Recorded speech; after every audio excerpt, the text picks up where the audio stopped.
10వ తరగతి సాంఘిక శాస్త్రంలో 1వ పేపర్ కంటే 2వ పేపర్ కఠినమన్నది కొందరు విద్యార్థుల అభిప్రాయం. ఇది కేవలం అపోహే అంటున్నారు ఉపాధ్యాయులు. చరిత్రలో సంవత్సరాలన్నీ గుర్తుంచుకోవాల్సిన అవసరమూ లేదంటున్నారు. ప్రపంచ యుద్ధాల నుంచి భారతదేశంలో సామాజిక ఉద్యమాల వరకు చదివే విధానాన్ని, రాసే పద్ధతిని వివరిస్తున్నారు. మ్యామ్, పేపర్ 1తో పోలిస్తే పేపర్ 2 కష్టమని అంటారు కదా, మేము దీన్ని ఎలా ప్రిపేర్ అవ్వాలి? అందరూ కూడా చరిత్ర అనగానే అదేదో పెద్ద భయంగా ఫీల్ అవుతారు. పేపర్ 1 కంటే పేపర్ 2 చాలా టఫ్గా ఉంటుందని, చాలా కఠినంగా ఉంటుందని భావిస్తారు. కానీ మనకు ఉన్నటువంటి ఈ 10 పాఠాలు మాత్రమే ఉన్నాయి. ఇప్పుడు మనకు పేపర్ 2లో ఈ 10 పాఠాలని మనము అవగాహన చేసుకున్నట్లయితే, దాంట్లో ఉన్నటువంటి భావనలు అవగాహన చేసుకున్నట్లయితే అది మనకి ఈజీగానే ఉంటుంది, ఎటువంటి కష్టం లేదు. మొదటి 2 పాఠాలు కూడా రెండు ప్రపంచ యుద్ధాలు, ఆ 2 ప్రపంచ యుద్ధ కాలంలో ప్రపంచం ఏ విధంగా ఉంది, వచ్చినటువంటి ప్రపంచ యుద్ధాలు వచ్చినటువంటి సమస్యలు ఏంటి, దానికి గల కారణాలు, ప్రపంచ యుద్ధానికి గల కారణాలు, ఆ మధ్యకాలంలో వచ్చినటువంటి ఆర్థిక మాంద్యము, వీటిపైన మనము అవగాహన చేసుకున్నట్లయితే ఆ ప్రపంచ యుద్ధాల గురించి, తర్వాత ప్రపంచ యుద్ధాల పరిణామాలు ఏ విధంగా సంభవించాయి, ఎటువంటి బాధలు అనుభవించారు, కాబట్టి వీటన్నింటినీ కూడా మనం అవగాహన చేసుకున్నట్లయితే ఆ 2 పాఠాలు ఈజీగా అయిపోతుంటాయి. తర్వాత వలసవాద ప్రాంతాలు ఉన్నాయి మనకి. ఆ ప్రాంతాలలో మనకి చైనా, నైజీరియా, వియత్నాం పాఠాలు ఉన్నాయి.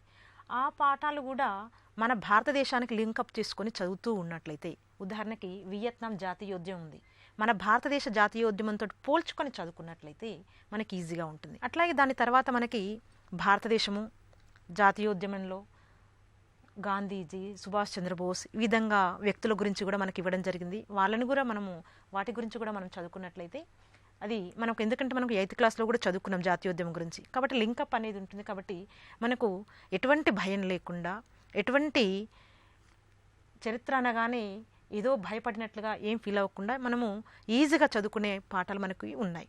ఇక మిగిలినటువంటి పాఠాలు భారతదేశం రాజకీయాలకు సంబంధించి, ఈ మధ్య కాలంలో వచ్చినటువంటి తెలంగాణ ఉద్యమం గురించి, సామాజిక అంశాలు, సంస్కరణోద్యమాలు ఏమేమి ఉన్నాయి, ఇవన్నీ కూడా మనకి ఉన్నాయి. కాబట్టి ఇవన్నీ కూడా మనం చూసుకున్నట్లయితే రోజువారీ జరిగే సంఘటనలతో ముడిపడి ఉన్నాయి. కాబట్టి ఎటువంటి భయం లేకుండా మనం వాటిని జాగ్రత్తగా అవగాహన చేసుకోవడానికి వీలుంటుంది. కాబట్టి పేపర్ 1, పేపర్ 2 అనేది ఎటువంటి తారతమ్యం లేకుండా 2 కూడా మనకి ఈజీగానే ఉన్నాయి.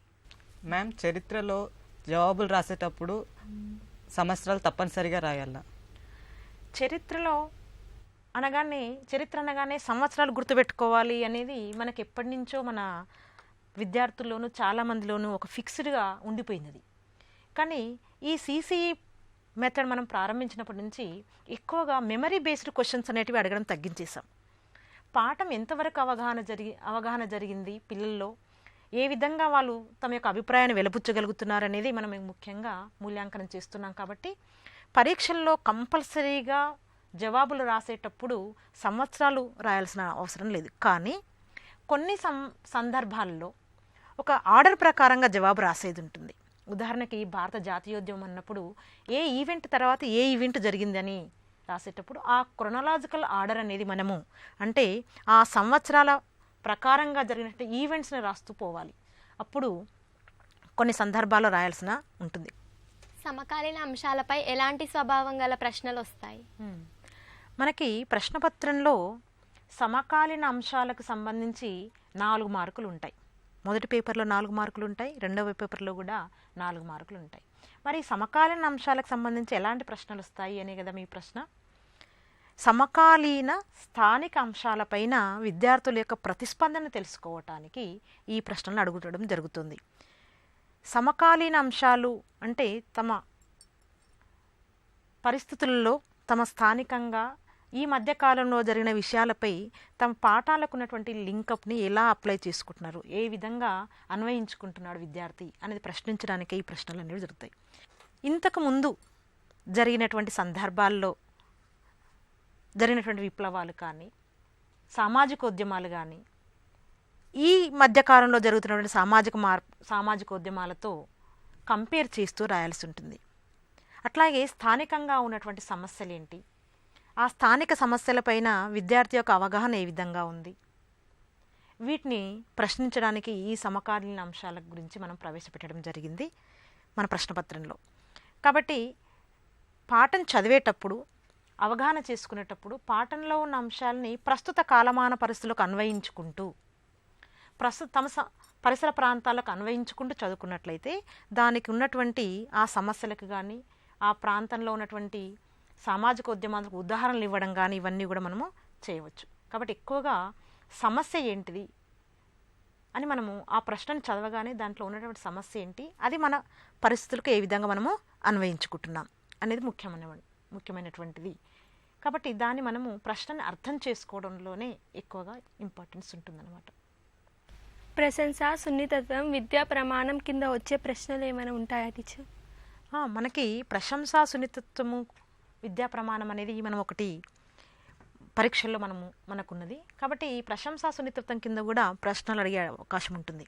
అయితే ప్రశ్నపత్రంలో ఇది ప్రశంస, సున్నితత్వము, ఇది సమకాలీన అంశము అని మనకు వేరియేషన్ కనిపించదు. కానీ ఆ ప్రశ్నను చదవగానే మనకి అది ఏ విద్యా ప్రమాణం కిందకి వస్తుందని అనేది మనకి తెలిసిపోతుంది ఆటోమేటిక్గా. కాబట్టి ప్రశంసా సున్నితత్వం అంటే వ్యక్తుల పట్ల, సమాజం పట్ల, వాతావరణం పట్ల మనము సున్నితత్వాన్ని ప్రదర్శించగలగాలి. కొంతమంది వ్యక్తుల్ని మనం అభినందించగలగాలి, చేసినటువంటి వాళ్ళ యొక్క కృషిని మనము గౌరవించగలగాలి. మనిషిలో ఉన్నటువంటి గుణగణాలు ఏవైనా ఉన్నట్లయితే, ఉదాహరణకు చూసుకున్నట్లయితే మన పాఠంలో ఉన్నటువంటి మహాత్మా గాంధీ, సుభాష్ చంద్రబోస్, లేదా అంబేద్కర్ గారు, తర్వాత వల్లభాయ్ పటేల్, లేదా మన పాఠంలో ఉన్నటువంటి వాతావరణము, వీటి భూగర్భ జలాలు, నీరు, వీటన్నింటిని గురించి మనము వాటిని అభినందించగలగాలి. అయితే ఇవి ఎందుకు అడుగుతున్నాము అనంటే వాతావరణం పట్ల, కొంతమంది వ్యక్తుల పట్ల విద్యార్థులకు ఉన్నటువంటి అభిరుచి, వాళ్ళకి ఏ విధంగా వాళ్ళని సమాజం పట్ల ఇతని యొక్క ప్రతిస్పందన ఏ విధంగా ఉంది అనేది తెలుసుకోవడానికి ప్రశ్నలు వేయడం జరిగింది. అయితే ఈ విద్యా ప్రమాణం కింద ప్రశ్న రూపం ఎలా ఉంటుంది, ఏ విధమైనటువంటి ప్రశ్నలు అడుగుతారు అనుకున్నట్లయితే ఈ విద్యా ప్రమాణం కింద మనము నినాదాలు రాయడం కానీ, పోస్టర్ క్రియేట్ చేయడం కానీ, పాంప్లెంట్ తయారు చేయడం. పాంప్లెంట్ ఎందుకు తయారు చేస్తాము? ఒక విషయం పట్ల అవేర్నెస్ తీయడానికి, ప్రజల పట్ల దానికి తెలియజేయడం కోసం, ప్రజల పట్ల దాని అవేర్నెస్ తెలియజేయడం కోసం మనం పాంప్లెంట్ తయారు చేస్తాం. అట్లాగే కొంతమంది ప్రముఖ వ్యక్తుల కృషిని, వాళ్ళ యొక్క గుణగణాలని ప్రశంసించడం కోసం వీటిని మనము ఈ ప్రశ్న రూపంలోని దానికి జవాబు రాస్తాం. మనం దీనికోసం ఎలా ప్రిపేర్ అవ్వాలి మరి అంటే, మన పాఠ్యపుస్తకంలో ఉన్నటువంటి కొన్ని ముఖ్యాంశాలను తీసుకొని దానికి మనం నినాదాలు తయారు చేసుకోవాలి. అట్లాగే లేఖ రాయడం కూడా. ఉదాహరణకి మీ ప్రాంతంలో చాలామంది అడవులను నరికివేస్తున్నారు, లేదా మీ ప్రాంతంలో ఉన్నటువంటి వాతావరణం అంతా పరిశ్రమల వల్ల కాలుష్యం అయిపోతుంది, దీన్ని తెలియచేస్తూ దీన్ని నిరోధించమని కోరుతూ సంబంధిత అధికారులకి లేఖ వ్రాయడం. అంటే మీరు ఏమవుతున్నారు, దీని పట్ల అక్కడ సున్నితత్వాన్ని ప్రదర్శిస్తున్నారు, ఆ సమస్య పట్ల మీకు ఒక అవగాహన ఉంది, దానికి పట్ల సున్నితత్వం ప్రదర్శిస్తూ దాన్ని నిరోధించమని కోరుతూ లేఖ వ్రాయడం. ఇవన్నీ కూడా ప్రశంస కింద, సున్నితత్వం కిందకే వస్తాయి. ఇటువంటి కొన్ని అంశాలను తీసుకొని నినాదాలు, లేఖ, కరపత్రాలు, పోస్టర్ తయారు చేయటము, ఇటువంటి కొన్ని రూపాలు తీసుకొని మనం ప్రాక్టీస్ చేసుకున్నట్లయితే ఈ ప్రశ్నకి మనం ఈజీగా ఆన్సర్ చేయగలుగుతాం. ఈ విద్యా ప్రమాణానికి మనకి 2 పేపర్లను కలిపి, అంటే ఈ ఒక పేపర్లో 4 మార్కులు, రెండో పేపర్లో 4 మార్కులు, 8 మార్కులు మనం ఈజీగా తెచ్చుకోవడానికి అవకాశం ఉంటుంది. మ్యామ్, పేపర్ 2లో ప్రపంచ భారతదేశం గురించి మ్యాప్లు ఉన్నాయి కదా, ఆ మ్యాప్లలో మా ఎగ్జామ్లో ఏ మ్యాప్ రావచ్చు? మనకి 2వ పేపర్లో ప్రపంచానికి సంబంధించినటువంటి పాఠాలు, భారతదేశానికి సంబంధించినటువంటి పాఠాలు ఉన్నాయి. కాబట్టి ప్రపంచానికి సంబంధించినటువంటి పాఠాల్లోనేమో ప్రపంచపటం మీద అభ్యాసం చేయాలి, భారతదేశానికి సంబంధించిన పాఠాల్లో భారతదేశానికి సంబంధించినటువంటి అభ్యాసం చేయాలి. అయితే మరి పరీక్షల్లో మనకి ప్రపంచపటమే వస్తుంది. ఎందుకంటే మొదటి పేపర్లో మనకి ఎక్కువగా భారతదేశానికి సంబంధించినటువంటి పాఠాలు ఉన్నాయి కాబట్టి భారతదేశ పటాన్ని ఇవ్వడం జరుగుతుంది. ఇక 2వ పేపర్లో తప్పనిసరిగా ప్రపంచపటమే వస్తుంది, కానీ భారతదేశ పటాన్ని కూడా మనం అభ్యాసం చేసుకున్నట్లయితే దాని మీద కూడా పూర్తి పట్టు సాధించవచ్చు. అయితే మ్యాప్ పాయింటింగ్లో ఎటువంటి ప్రశ్నలు వస్తాయని కూడా ఇంతకుముందుకి అమ్మాయి అడిగింది. అయితే మ్యాప్ పాయింటింగ్లో కొన్ని ప్రాంతాలని డైరెక్ట్గా గుర్తుపెట్టమని రావచ్చు, కొన్ని ప్రాంతాలని కొంచెం ఇండైరెక్ట్గా పిల్లవాడికి ఆ పటం పైన ఎంతవరకు అవగాహన ఉంది అని తెలియజేయడానికి 1 లేదా 2 ప్రశ్నల్ని ఇండైరెక్ట్గా కొంచెం ట్విస్ట్ చేసి ఇవ్వచ్చు. ఉదాహరణకి ఏంటంటే, పశ్చిమంగా ప్రవహించే నది భారతదేశంలో ఏదో ఒక నది, లేదా తూర్పు కనుమలు పశ్చిమ కనుమలు కలుసుకున్నటువంటి ప్రాంతం, ఐక్యరాజ్య సమితి యొక్క హెడ్ క్వార్టర్ గల నగరం. ఇటువంటి ప్రశ్నల్ని 1 లేదా 2 ఇండైరెక్ట్గా కూడా అడిగే ఛాన్స్ ఉంటుంది. కాబట్టి వాటిని కూడా మనం ప్రాక్టీస్ చేసుకున్నట్లయితే మన పాఠంలో ఉన్నటువంటి ప్రాంతాలని, కొన్ని ముఖ్యమైనటువంటి హెడ్ క్వార్టర్స్ని, కొన్ని ముఖ్యమైనటువంటి రాజధానుల్ని, పాఠంలో ఉన్న వాటన్నింటినీ మనం ఒక లిస్ట్ అవుట్ చేసుకొని వాటిని ప్రపంచ పటంలోనూ, తర్వాత భారతదేశానికి సంబంధించిన భారతదేశ పటంలోనూ ప్రాక్టీస్ చేసుకున్నట్లయితే మనకు 4 మార్కులు తెచ్చుకోవడానికి ఈజీగా ఉంటుంది. అట్లాగే మ్యాప్ రీడింగ్ కూడా ఉంటుంది. ఈ మ్యాప్ రీడింగ్లో మ్యాప్ని చదవాలి బాగా. మ్యాప్లో ఉన్న అంశాలు ఏమి ఉన్నాయి, ఆ మ్యాప్ దేని ప్రతిబింబిస్తుంది, దేని గురించి ఉంది, ఇవన్నీ అన్నింటినీ తెలుసుకున్నట్లయితే మనము మ్యాపింగ్ స్కిల్స్ కింద ఉన్నటువంటి 6 మార్కులు కూడా ఈజీగా తెచ్చుకొని మనకి 10కి 10 పాయింట్లు తెచ్చుకునే అవకాశము ఉంటుంది. మ్యామ్ గారు, ఆబ్జెక్ట్లో వచ్చే క్వశ్చన్స్ ఏ విధంగా ఉంటాయి? ఆబ్జెక్ట్స్ మనకి 10 ఆబ్జెక్టివ్ క్వశ్చన్స్ ఉంటాయి. ప్రతిదానికి 4 మల్టిపుల్ చాయిస్ ఆన్సర్స్ ఉంటాయి. దానిలో ఒక్కదానిని మాత్రమే మనకు సరి అయినటువంటి జవాబు ఉంటుంది. దాన్ని ఎన్నుకొని మనము ఆన్సర్ పెట్టాల్సి ఉంటుంది. అయితే ఎటువంటి ప్రశ్నలు రావచ్చు, ఒక పాఠం నుంచి ఎక్కువ, ఒక పాఠం నుంచి తక్కువ వస్తాయా అనేది మనం చెప్పలేం. ఎందుకంటే ఏ పాఠం నుంచి అయినా కూడా ఇవ్వచ్చు. అయితే దీంట్లో ఎక్కువగా నాలెడ్జ్ బేస్డ్ క్వశ్చన్స్ అనేటివి తక్కువగా ఉంటాయి. ఉదాహరణకి భారతదేశంలో అతి చిన్న రాష్ట్రం అని, భారతదేశంలో అతిపెద్ద రాష్ట్రం అని, ఇటువంటి ప్రశ్నలు, లేదా భారతదేశంలో 2011లో ఉన్న జనసాంద్రత ఎంత, ఇటువంటి క్వశ్చన్స్ వచ్చే అవకాశం చాలా తక్కువ. నేను ఇంతకుముందే మీకు చెప్పాను ఏంటంటే మెమరీ బేస్డ్ క్వశ్చన్స్ అనేటివి రావు. ఎక్కువగా విషయం మీద అవగాహన చేసుకొని నీకు ఎంతవరకు అర్థమైంది, విద్యార్థికి ఎంతవరకు అర్థమైంది, విద్యార్థి ఏ విధంగా ఆన్సర్ చేయగలుగుతాడు అనే దాని మీద ఆధారపడి ఎక్కువ ప్రశ్నలు అడగడం జరుగుతుంది.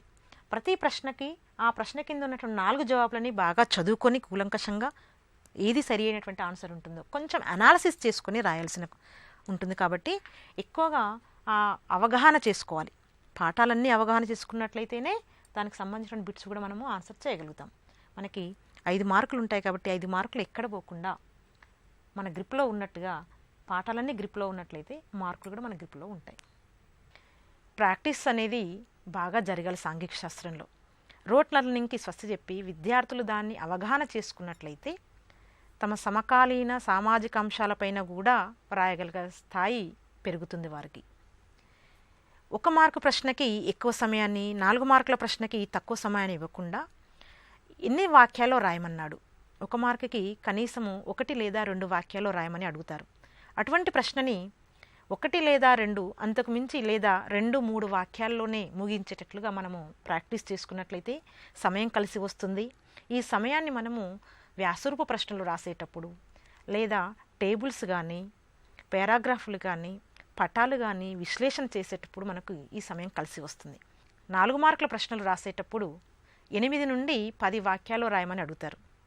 దానికి కొంచెం అటు ఇటుగా 2-3 పాయింట్లు ఎక్కువ రాసినా పెద్ద నష్టం ఉండదు. కాబట్టి 10 నుంచి 12 పాయింట్ల లోపే మనము సమాధానాన్ని క్లుప్తంగా అర్థమయ్యేటట్లుగా అవగాహన చేసుకొని రాసినట్లయితే మనకి మంచి మార్కులు వచ్చే అవకాశం ఉంటుంది. మనకు ప్రశ్నపత్రం చదువుకోవడానికి 15 నిమిషాల సమయం ఇచ్చారు.